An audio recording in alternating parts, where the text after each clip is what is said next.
Hallo, heute beschäftigen wir uns mit dem Feuerstättenschau für Sondereigentümer.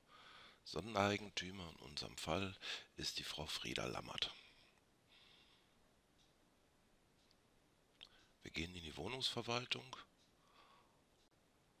und müssen jetzt eine Adresse als Eigentümer anschlüsseln. Einfach draufklicken, die Frau Lammers suchen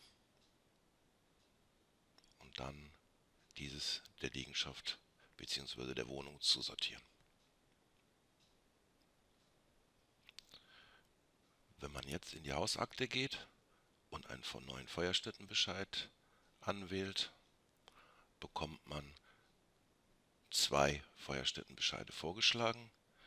Man kann auch noch bestimmte Objekte hin und her schieben zu dem einen oder anderen, falls da etwas verändert werden soll. Dann gibt man das Feuerstättenschaudatum ein, falls es nicht schon in der Hausakte gestanden hat, und geht auf die Vorschau, um sich das Ganze anzusehen. Dann wird man feststellen, dass dort in der Vorschau gleich zwei Bescheide stehen werden. Einmal der erste Bescheid und der zweite Bescheid an die Frau Lammert.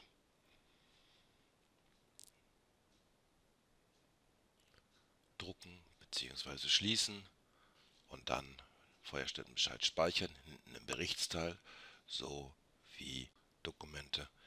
Die Gebühren sind in der Hausakte sofort entstanden, auch bei der Frau Lammert. Vielen Dank für die Aufmerksamkeit. Bis zum nächsten Mal.